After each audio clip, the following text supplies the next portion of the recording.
Make Me Laugh Media presents Comedy Insights. We give you the scoop on all things comedy, such as my first time I ever bombed, my favorite comedy special. What's it like to be a woman in comedy?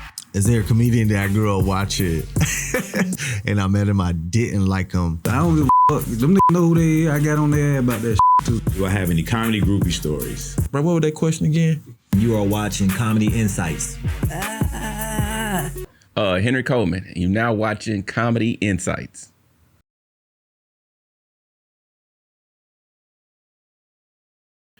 Oh, man, first person to take me on the road. You know what? I guess, man, it was a lot of people. That's a good question. What happened was in 99, 2000, when I started, it was real easy to get work. You know what I'm saying? All you had to do was just drive to a city, walk into a club and say you was a comedian and get a guest set. And if you did all right, then they would just, you know what I'm saying, they would let you come back and host or feature, you know, maybe not headline. So I did a lot of clubs and I ended up opening for Don D.C. I ended up opening for Arnez J. And I ended up opening for Lavelle Crawford, like in little different clubs. Then I ended up getting fired by Don D.C. And I ended up getting fired by, Don D.C., his problem was I ain't dress up. He came to me, he's like, man, you gotta, you know, you can't just be wearing, because I was doing white clubs. He was like, man, you can't just be wearing jeans and, you know, black folks not like that. We like to, you know, you gotta have a nice suit or something on, whatever. Arnez was like, I was just bumming in front of his crowds. And he was doing an hour and 30 anyway. And I was hosting. So Arnez was like, I'll just do his time. Like, you know what I'm saying? I mean, one night they said he was late, so he's like, stretch a little bit. Do Arnez, you know, he did radio, stretch a little bit. So I had did the show, and you know, he was always cool. He was always real cool, but I was just bumming. I was just bumming. So the next day when they, you know, they kind of let me go, I kind of understood what was going on. But who took me on the road? I never really got that. I went with a guy named Bobo Lamb. I went out with a guy named Derek Ellis. Now, what they would do is, these dudes was kind of hustlers. They would tell club owners that I was a headliner. I was not a headliner. So they would go to a bar or like a venue and go, we're going to put on the show. I got my man Henry Coleman. He going to headline. And then, you know, I guess they would charge a bar $1,500, whatever. And they would pay me $80 because I wasn't no headliner. They paid me like $100. And they would do the whole time. They would do like 45 minutes up front, bring up a guest set, do another 30 minutes after that, then do, you know, and then bring me up. I do my strongest 15. And then we would, you know what I'm saying? Kind of hustling the club. So I was kind of just out with a lot of people, learning stuff from a lot of different people before I eventually kind of start. The funnier I got, the less people would take me with them. Like when I actually started getting funny, people wouldn't really take me with them. So at that point, it was like time for me to start headlining and doing my own shows.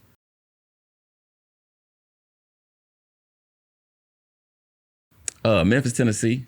I did it at a poetry night. I went up and did comedy on a poetry night. The host was doing real bad. I had brought my baby mama, and I started heckling the host. It was Dennis Clark. He here. I said, you trash. I'm just sitting in the audience. I'm like, you suck. And it's like me, him, and maybe 10 other people. And he's like, oh, what's your name? I was like, Henry Coleman. And he looked on the list. He was like, you on the list? I was like, yeah. He's like, well, you're not supposed to be heckling if you're on the list. I was like, whatever. So he's like, all right, well, we're going to bring you up. I went up and, you know, because I was arrogant or whatever. I went up and bummed for like 5 minutes just talking about fat chicks. And then left the stage, sat back down, and he started roasting me. I was like, but you still ain't funny. He was like, you want to come back up? I was like, sure. So I came back up there, bummed again. Yeah. Bummed twice in one night. And then when I came on stage, the other dude was like, man, you sound white. Because that's how black people, like, man, you sound white. You sound like white people like you need to go to the white club.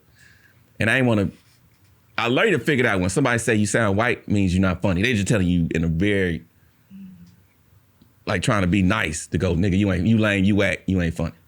But I went over to the white club and killed. You know what I'm saying? Grabbed the mic and destroyed. 400 white people couldn't get enough. So for the next year, I was like, okay, I'm gonna do white people, but I don't want to be one of those black comics that don't do black comedy. So every night I would go to the white club, kill, and then after that go to a black spot and bum for like 3 years straight. Every night. White people like, you're great. Then I go somewhere with niggas at and they was like, you suck. Every night. Every night. Every night though in my life. And the stronger I got with the blacks, the weaker I got with the whites. So it's like I couldn't really, it was hard to kind of find that balance where I was strong with both. As I kind of started learning how to do black comedy, my white people didn't see me as wholesome or likable. You know what I'm saying? And, you know, it was kind of like a thing. Like the better I got with the blacks, the worse I got with the whites. So the better I got with the whites, the worse I got with the blacks. Damn, where you at now? My show is 80% blacks. You know, every night I walk out, it's all, you know, I prefer blacks.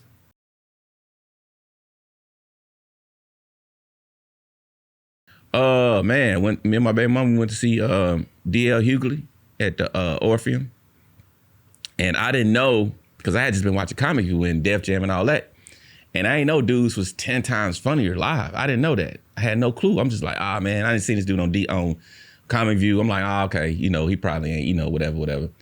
Man, I think John Witherspoon did a guest spot that night. This is like, had to be like 99. He came in, he didn't do but 10 minutes, but he got a standing ovation in 10 minutes. He came out with the bang, bang, bang. That was already killing us. He just came out there with the polka dot shirt on. He was like, bang, bang, bang. We was done. Then he told a couple jokes. We was done. And then they did an intermission, came back. The host did a little bit more time. And then DL came out there and it was like, man, that's when I knew I was like, I gotta do this. This is what I'm supposed to do. Man, he killed us for, I'm talking about an hour, 15 minutes straight. It's just nonstop, like just, he was on fire that night. We was dying for, it was at least an hour, 20 minutes straight. It was that, well, you know, I always knew I was gonna be a comedian watching, even at the Improv, I watched comedy in the late 80s before Def Jam even came out. I watched comedy back when it was like, it was on A&E. Comics on the Road, it would just be a brick wall, like 8 comics you ain't know, all kind of like, I watched comedy back before comedy was celebrities. It was just dudes, it would just be, they ain't had no DJ back when I was watching it. When Def Jam came out, they had a DJ. And people started being hype and fresh. That's not what I remember seeing. It was just a bunch of raggedy looking dudes and everybody wasn't funny when I first started watching comedy. It was just like, the whole thing was like, you would just watch to see who you liked. You know, you might see 8 comics and only like 2, but that was cool. You know what I'm saying? It wasn't no such thing as like bumming or they sucked. It was like, okay, I just didn't like that person. So yeah, that's what watching it young was like, okay, I want to kind of do this. And then when I saw Def Jam and everything, it's like, okay, I know I definitely want to do it.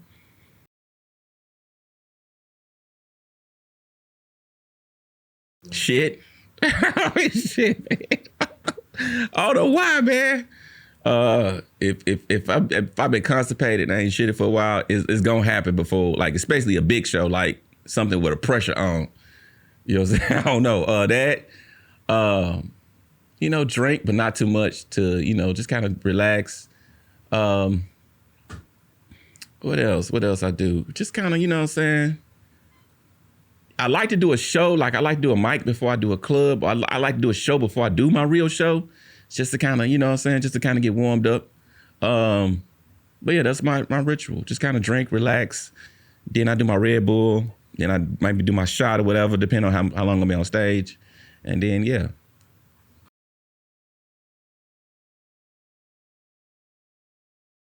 My favorite places to perform is where people want to see me. You know what I'm saying? I like to perform in front of crowds. When I promote my own shows and I get a room full of people that already kind of know what I do and want to see me, that's fun. What's harder for me is when people don't know who I am and I'm kind of surprising them with my humor. That's kind of, because it feels like a more of a prove it type situation. So yeah, I like clubs. I like you know, Laugh Factory, LA. Here, I like Cats. Cats is always cool. You know, Uptown is cool. Yeah.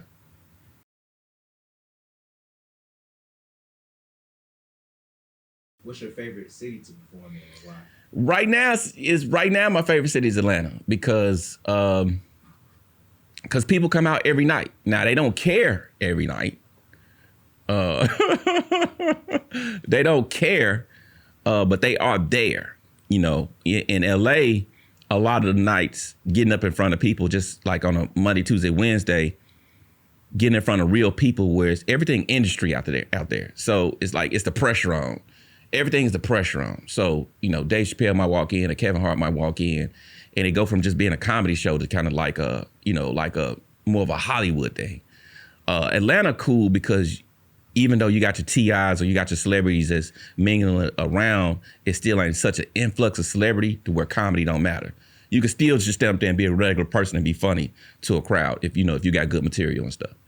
So that's why I enjoy performing in Atlanta.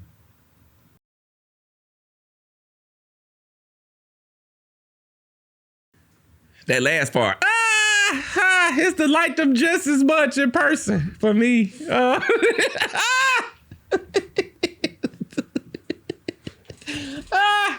Yeah, of course you gonna mingle, man, and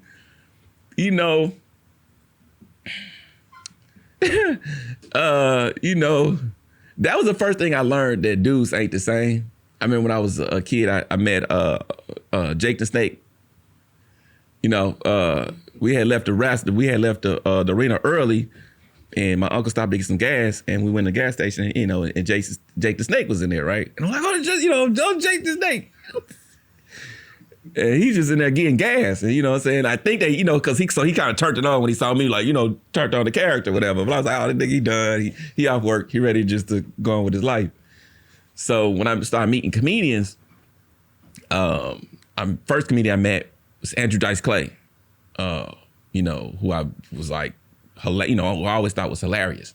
And then when you get around these dudes, and they not like that. You know what I'm saying? They, a lot of comedians, they very serious. They very kind of like, when they come off stage, they not, not very comedic-y. A lot of them got, touched a little bit. So, you know what I'm saying? When, meeting him and meeting kind of like Eddie Griffin, meeting them dudes, they wasn't, I'm not to say mean or they bad people, just like, yeah, I met them. Did I like them just as much? I kind of stopped expecting myself to. Like, I get it. It's a persona, That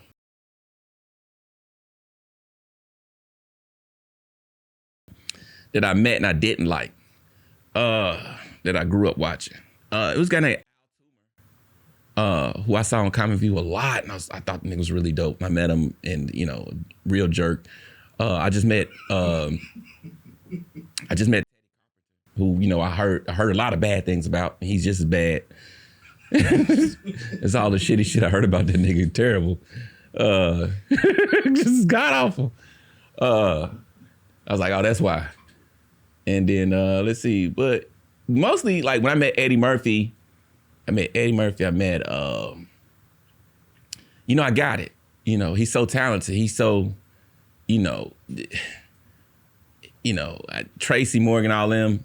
I ain't gonna say that, but I ain't gonna say what I was thinking. But when you meet these dudes, it just blow your mind. Like, I'm here, I'm talking to them, and this ain't nothing like what the fuck, At this point, as long as the nigga ain't coming out to me, I'm straight.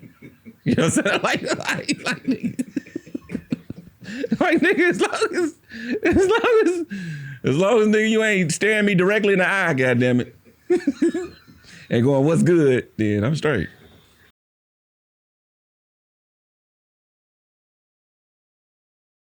Pierre, I had a couple people call me that was like, oh, okay, there's like, oh, I'm watching you. Joe Claire, man, some dope people. Me and David Arnold talked a couple times before he passed away. Rest in peace. He said he liked what I was doing, what I had going on. Going up in front of David Allen Greer, having him tell me, I'm dope and he liked what I do. Working with Cedric and having him, book me for shows, put me on shows, and then, admire my work. And, that was dope. Like, to have somebody, really understand what you're doing and appreciate it.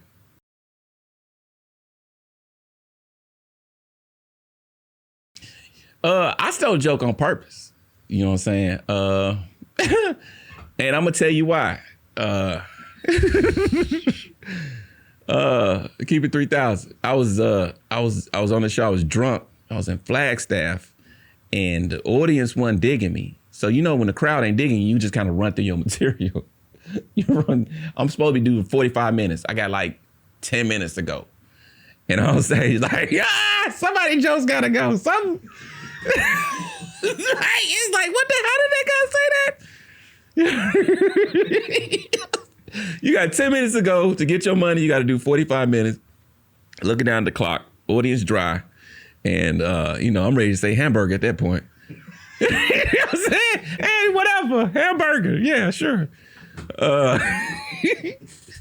Ain't nobody here I know, that know me. That's a part of my school. That's going. So maybe once or twice. Where you do that. Sometimes you'll be at the gym or sometimes you'll be at the store and you just have a bright idea. You're like, man, that's dope as fuck. Why I ain't think about this before? And then the minute you do the joke, you're like, oh, that's the old boy joke. Stuff do come up in your spirit like that. Cause you be like, man, that's dope. Why ain't I thinking this funny? And then you'll see something. You're like, oh, okay. That came back from that. So I'm not one of them comedians like, oh, I ain't never stole no jokes. I ain't never, I made a mistake. I try to be creatively honest. Because the truth is, it's easier to remember the joke when it's your material. When it's your material from your heart, you don't have to try as hard to remember it because it's connected to something in your spirit that came from your experience.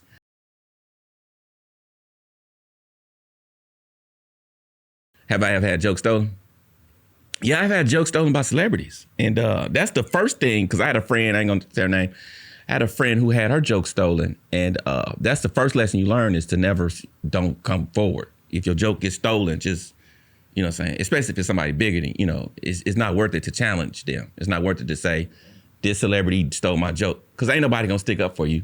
You might get some inboxes from some people going, yeah, that's right. They, but you're gonna get less bookings, you're gonna get less work, you're gonna get ostracized, and you're gonna get blackballed. So I remember when I was watching I ain't gonna say the name, but this big comedian's manager came to a house party. My manager knew him. It was like, oh, we're gonna slip them your tape. I watched the dude next special. My joke was the first joke. I was like, wow, that's crazy. But he was like, all right, let me just shut up about it. And I remember one time I was doing a DUI joke. I just said DUI joke. And this comedian got a DUI, and he went on a show and did the joke verbatim. And I don't know if he hadn't seen me do it, so obviously it was maybe a writer or something that gave him the joke. But when I was mad because when I did the joke again, the audience was telling me that I did that comedian's joke. You know what I'm saying? The person that had stolen it from me and did it on TV, then when I did it again, they were saying I was a thief. So that was the second time. And the third time the celebrity took my joke, did it on the Tom Join the Morning Cruise. I'm having a tough time in my life. I had to get a job. I'm in a warehouse, driving the forklift. You know how they got the music playing. And go, Tom Join the Morning Cruise, make sure you check out Blue. And they do the little drop, the little clip. The whole drop is my joke. And I'm just on the forklift like, Lord, is this where I'm at, Jesus? So, what it looked like? Me coming out, go, oh, that's my joke, and doing, it happens. Dudes get to a certain level of success. They not nearly as creative as what they used to be. And a lot of dudes do, when they hire young comics, they do take their bits. Comics ain't gonna really be honest about it. But if you're getting paid, if you're getting paid $2,500 a weekend, $1,500 a weekend, you ain't gonna, you just gonna write more material. You just gonna write more material. But this is a dog-eat-dog type industry. Dudes do steal your jokes.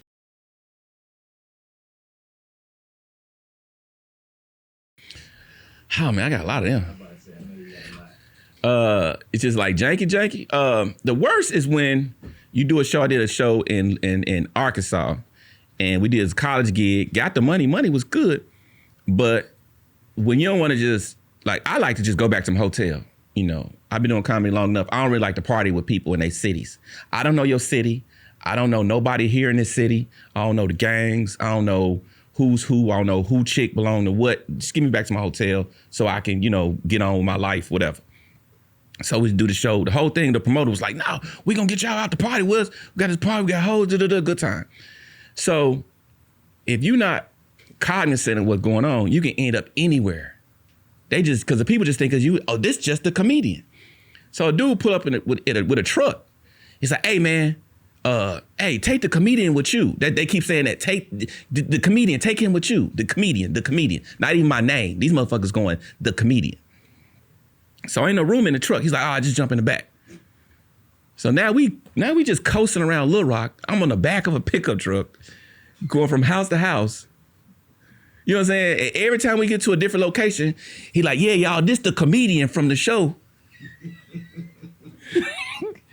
For like 2 or 3 hours before we get to the park. You know what I'm saying? It was just that kind of, shenanigan. Or dudes that want to pay you, they want to pay you in weed and women or drinks. They ain't got your money. Oh man, but we gonna have bitches. Nigga, it's gonna be some hoe. Yeah, but I need the 200. I mean, yeah, the hoe's cool. But I can't pay my rent with them. Man, ain't gonna be some bitches there. Like, nigga. So that's or the people that just, I kind of price myself out of the jankiness. Like when dudes hit me up, a lot of times I over, like, yeah, I need 5,000. You know what I'm saying? How much is your rate? I need 10 stacks. I need a Cash App 2,500 today. You know what I'm saying? Just to kind of get myself out of like a lot of that. You're going to see the janky promoters, if you take it 250, you take it 500 for a show. That's where the jankiness come in at, when they ain't paying for travel, nothing like that. Oh man, and then I got another spot tomorrow night. So my spot paid 500 Wednesday. And I know a dude that do it 250 Tuesday and then got 300. So that's literally a stack for you. And then you get there, you fly to St. Louis, whatever, Chicago. The dude on a Tuesday night got locked up. So you just in a hotel that night. Then the nigga, the Wednesday night, he's supposed to be 500. It was short. That's 325. Then the Thursday night end up being $100. You know what I'm saying? It's that type of shenanigan you go through.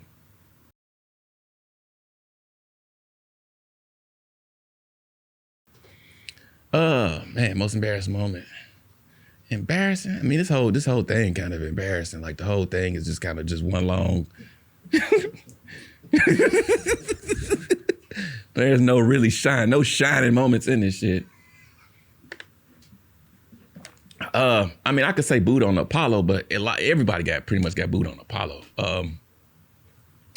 That was kind of like my most, I could say, embarrassing was like kind of that thing. Not just, it was the fact that I had cursed my baby mama out until I was gonna make it. So before I went and taped the show, I was like, yeah, bitch, I'm about to make it. I'm about to be a star. And nigga, I got booed on there and I had to call her. And she's like, how'd it go? I was like, I'll be there in a couple minutes. So then like all the dudes that was at her was like using the fact that I got booed as like a way in. Like, oh yeah, you think this nigga gonna make it? So yeah, getting booed on to Apollo was probably the most embarrassing shit. Other than that, it's been good, man. I've been booed in clubs. I've been not liked in clubs. I'm not one of them comedians like every show was good, every show was great. No, I done took a lot of L's, man. And I think that's what I try to do, because people be so surprised, is I try to make sure I take my L's in the club. That's what I learned from the Apollo. Was like, if I'm gonna take my L's, if I'm gonna get booed or people not gonna like me, it's gonna be on a level where it's not seen by the masses. And then when you see me like on Comedy Central or like a TV show, HBO, the shit. I know comics is different. When they kill in the clubs. You see them kill in the club and they get in front of the camera and it just be like, damn, I know that dude funnier than that.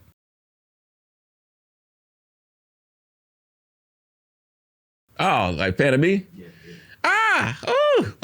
Now that's when it get good. So I'm gonna give you two stories. Yeah, I got a couple stories. So I remember, a lot of dudes do comedy to get pussy. You know what I'm saying? The dudes that couldn't get chicks. And I always got ladies. You know what I'm saying? So it wasn't like I had to do comedy to get women, but once I saw the kind of you could get more, it was kind of the incentive.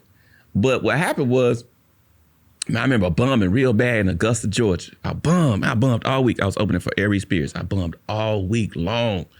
And it was Sunday after the show. This one lady, I guess I had my head down walking around. And she's like, I think you're funny. This one little chick. And I was like, oh, she want to fuck. So she's like, yeah, you know, I talking with her. She's like, yeah, I kick it, blah, blah, blah, but I live way away, you know what I'm saying? And so she's like, yeah, but I live about 50 miles away. I roll with my friends. If you want to get down, you got to take me home. I was like, sure, I don't give a fuck. As bad as I've been bumming, I'll take you to Atlanta if you want to go. It don't matter to me. So then that's how I realized I was getting a lot of chicks doing bad. It was crazy. I was getting a lot of chicks doing bad. And as I started getting better, I stopped getting chicks. It was nuts. Like the better I got, I guess they didn't see the innocence in me. I don't know, but I stopped getting chicks.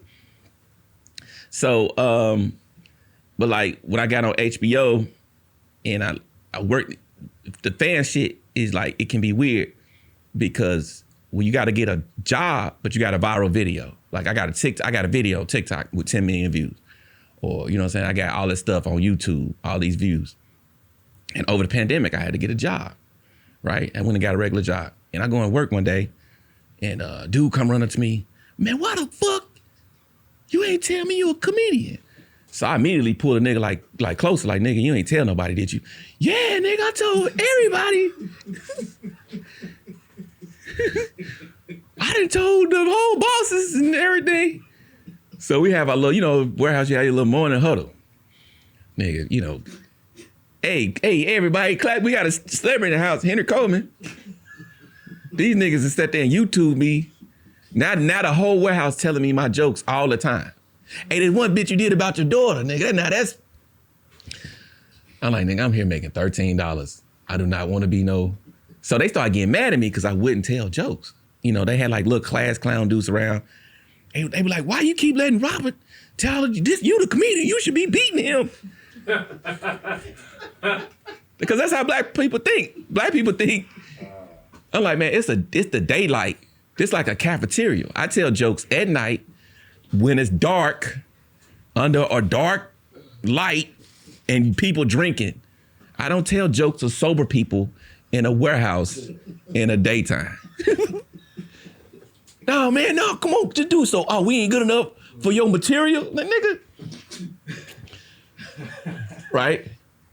Every day with this shit, every day. So then the people that think they're a comic, but they don't have the courage to do comedy, they think if they try their jokes off on a comedian, that'll tell them whether they got the thing or not. So all day, every day, niggas just driving up. Hey, man, what you think of this one? Okay, so I was walking up the... Then my girl just tell me their life story over and over again, try to make it comedic to see if I budge, to see if I jump or react. And I'm like, man, it's just making it. And then like, the thing is, people don't like dreamers around them. They don't like nobody around them, pursuing their thing. You know, they feel like, okay, this nigga ain't gonna be here. He better than us. The chicks starting to look at him. You know what I'm saying? He pulling hoes because of this shit. So they always kind of find a way. He was like, why you didn't want me to tell nobody? I was like, because I usually get fired, like, you know, a couple weeks after people find out. And I end up getting fired from that job. So it's like, the weird thing is about having, my fans are broke. So it's like, it'd be a lot of people, every time I drop a video, I got 100. Man, keep doing it. Keep doing it, ain't money, nigga. You know what I'm saying? Keep going, you nigga, like, yeah, that ain't cash. Not to be arrogant, that's just not. So yeah, it's like my fans ain't quite the decision makers. They the dudes is like, man, you know, just like a bunch of regular dudes, baby mamas, just them niggas is like, nigga, that shit was hilarious. I'm like, do you book a club? Are you a promoter? No, but me and my friends love your shit. Do any of your friends have any power or influence? Can y'all repost my shit? It be all niggas with 700 followers. We don't know nobody got no. I reposted it. I tagged you in a repost, and you look on their page, be 338 followers. Like, yeah, appreciate it, man. Thank you for the repost. This shit ain't going nowhere.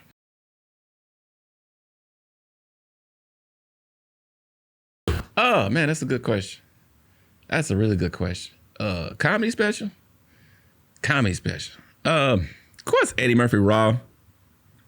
Delirious. Both of them is dope. Patrice O'Neal's Elephant in the Room. I like a couple Louis C.K. specials. You talking about recent? I'm a big fan of Maria Bamford, who's like who does voices.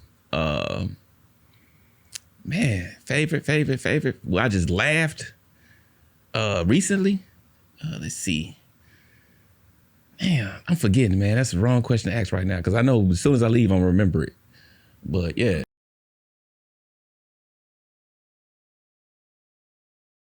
The misconceptions is that it's not a comedy competition. You know what I'm saying?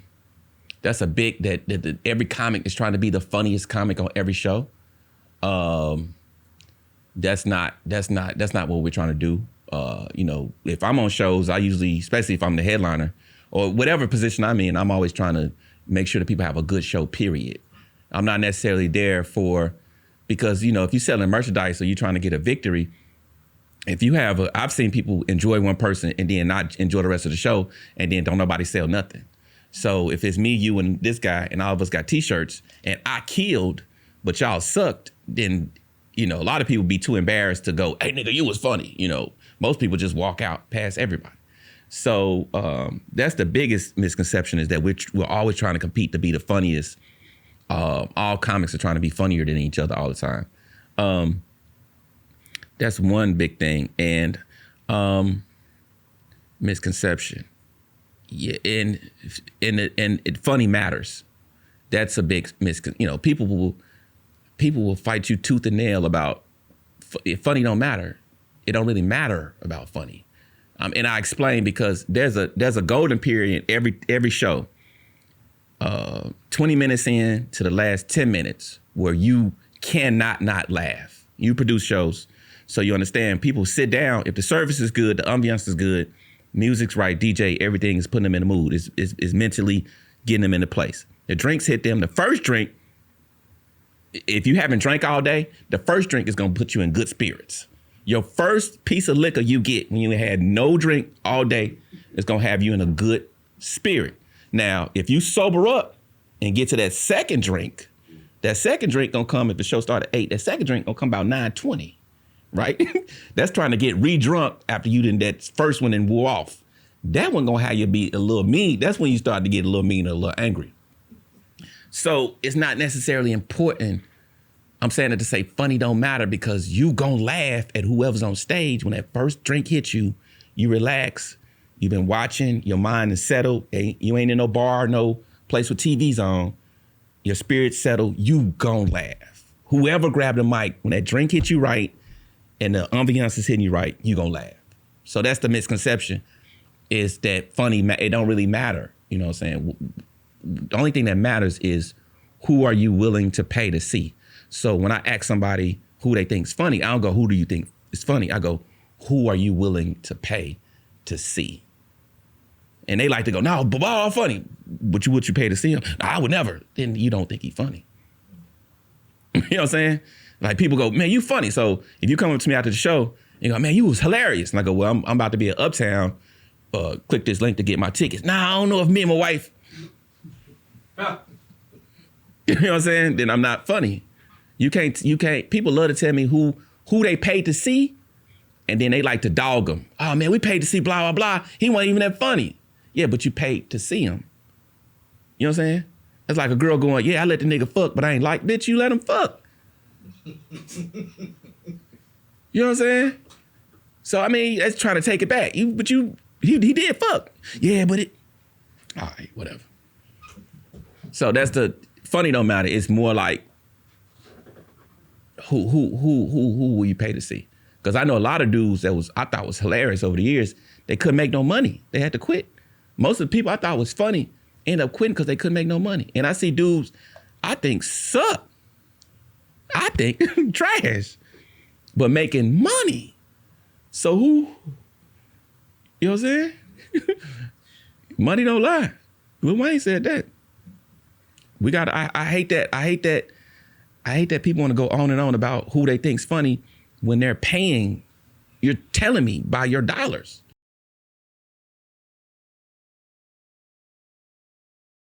Chicks just fuck with comedians. Yeah.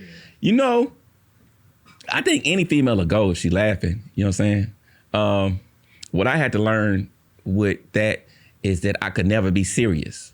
When I get pussy being funny, I can't never be serious. Like, so the mistake I used to make is like after I pull a bad chick just being hilarious, right? And you know, you fuck a couple times and I was like, okay, I'm gonna be my regular self around her now.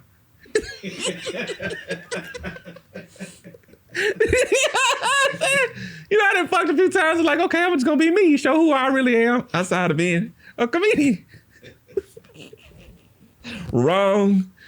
Man, I lost quite a few chicks like that. I remember I was fucking on this chick and she was like, and we just started hanging out on a regular basis. And I was like, okay, let me start kind of showing her the real me and what this really look like. Cause a lot of times you do a show 500 seater, 1,000 seater, and they see you, they think you about to be a star. Right, so you get some pussy because she think you about to be a star. You know, hey, it's standard. So, and I was like, man, but if you really like the person, at a certain point, you got to show them what the real life look like.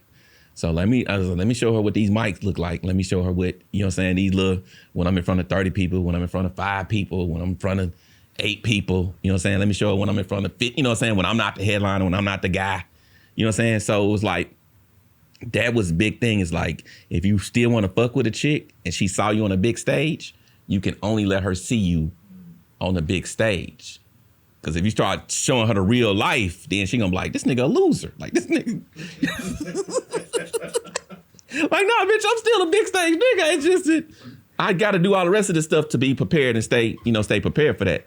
So that was kind of like my fan thing, was just kind of learning how to, and they'd be like, well, I'll never see you sober. Like, bitch, I'm boring sober. Like, I'm not, you know what I'm saying? I ain't got no jokes for you sober, you know? So yeah, that is like learning kind of like, and then I had to learn too, quick thing, is if you pulling a chick from the club, you can't never go to a second location. So a lot of times chicks be with their friends. They might want to fuck, but they be like, well, let's go by, you know what I'm saying? Let's go by, White Lotus, or let's go by the Sweet Lounge before we go, to kick it at the crib. Well, the thing is, as a comedian, the minute you leave the comedy show, you're not a superstar no more. Now you just a regular nigga among niggas, right? When you saw me, I was holding the mic. Everybody was looking at me. You know what I'm saying? I'm the man. I'm the dude. That's what got your pussy wet, right? Now we at Sweet Lounge, DJ playing loud. I'm the same height as everybody else in the room.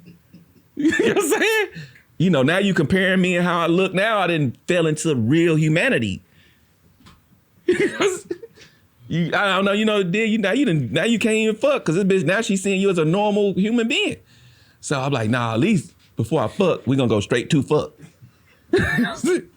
Then once we fuck, then I go to your third of, but let me fuck first. That makes sense? You know what I'm saying? I lost a lot of pussy nigga going to like, oh, let's go to motherfucking the spot. We go to T.I. Club. Oh, okay, you get over there. Then now you just a regular nigga in the club. Boy, especially here. And then they try to introduce you. Hey, y'all, this the comedian. and them niggas just trying to fuck too, like, huh? They gonna box you out. They ain't about to just let you control the conversation and be the comic. No, like, nigga, we trying to fuck too. So you got to get your victory when you got your victory. So yeah, we can go to the crib, fuck, then we can shoot back out to the spot.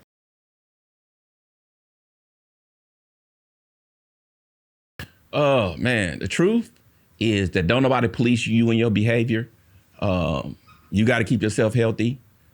You got to police yourself. It's about longevity and about keeping yourself healthy and not overdoing it. Whatever vice you want is in it. Money, chicks, cocaine, drugs, whatever you want is accessible. But you gotta be the one to stop you.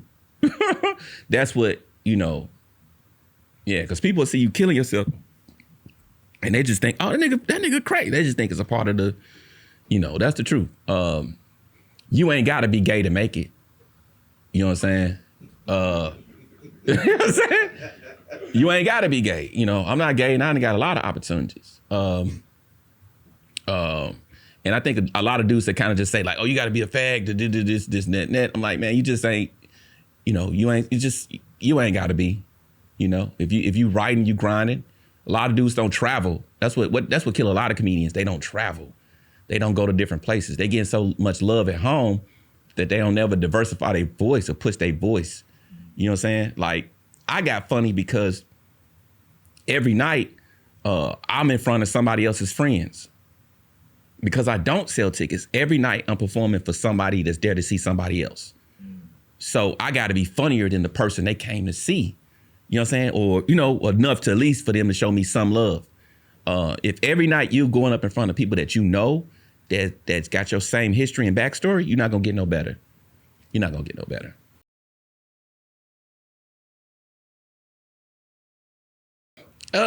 Man, let's see. Of course, Tyler Chronicles, hilarious. That people should know. I know a girl named Precious Hall, I think is funny. Funny as hell. Wellington Juku, I think is super hilarious. Two more. Damn. Kamira. Damn, it's so many. That's four. Who else? Atlanta. Atlanta got some dope ass niggas. They ain't gotta be here. They ain't gotta be here? Yeah. Around the country. Damn, I think people, okay, I said Wellington. Man, that I really like. I think people should know. My dude, Trevor Springs, who opens up for Ryan Davis, is funny.